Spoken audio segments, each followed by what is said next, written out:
ক্রিকেটে খুবই বাজে সময় পার করছে পাকিস্তান।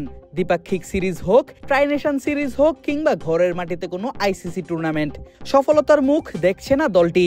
কোচ অধিনায়কের পরিবর্তন, স্কোয়াডে পুরাতন বাদ দিয়ে নতুন মুখ আনা থেকে শুরু করে এমন কিছু নেই যা করছে না দেশটির ক্রিকেট বোর্ড। কিন্তু কিছুতেই যেন কিছু হচ্ছে না দলের। এমন অবস্থায় পাকিস্তানের চিরপ্রতিদ্বন্দ্বী দেশ ভারতের কিংবদন্তি সুনীল গাভাস্কারের মন্তব্য, ইমরান খান এখন দলের অধিনায়ক থাকলে ব্যাট দিয়ে মেরে শাসন করতেন দলের ক্রিকেটারদের।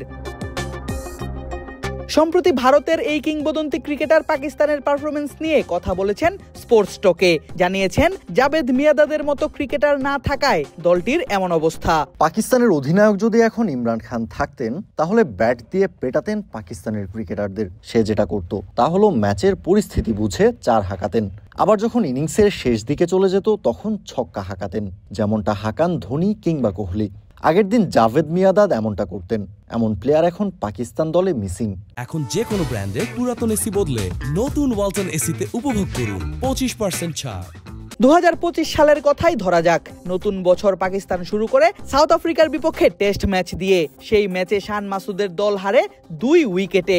ঘরের মাটিতে আবার তারা মুখোমুখি হয় ওয়েস্ট ইন্ডিজের বিপক্ষে। প্রথম ম্যাচে জয় পেলেও দ্বিতীয় ম্যাচে হেরে সিরিজ ড্র হয় 1-1 ব্যবধানে।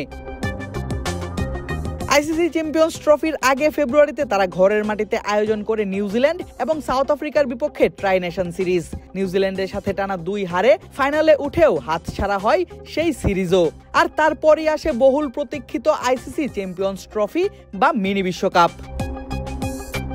দীর্ঘ 29 বছর পর পাকিস্তানের মাটিতে অনুষ্ঠিত হয় আইসিসির কোনো মেগা ইভেন্ট। তাই স্বাভাবিকভাবেই দর্শকদের প্রত্যাশাটা দলের উপর ছিল অনেক বেশি।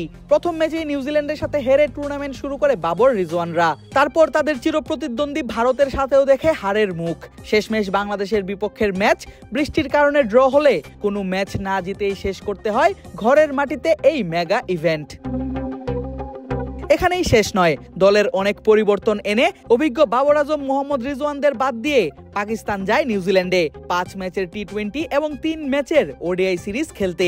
কিন্তু বিধি বাম, পরিবর্তন হয়নি ভাগ্যের। 5 ম্যাচের টি20 সিরিজ পাকিস্তান হারে 4-1 ব্যবধানে, কোনো মতে এড়ায় হোয়াইট ওয়াশ। আর দলের এমন পারফরমেন্সে যে সাবেকরা খুশি নয় খুব একটা, সেটা অনুমেয়। তবে ইমরান খান ব্যাট হাতে মারতে আসতেন কিনা হারিস, নওয়াজ, সাদাব শাহিনদের, সেটি অবশ্য ভাবার বিষয়। আদিব আশরাফ, ক্রিক ফ্রেন্জি।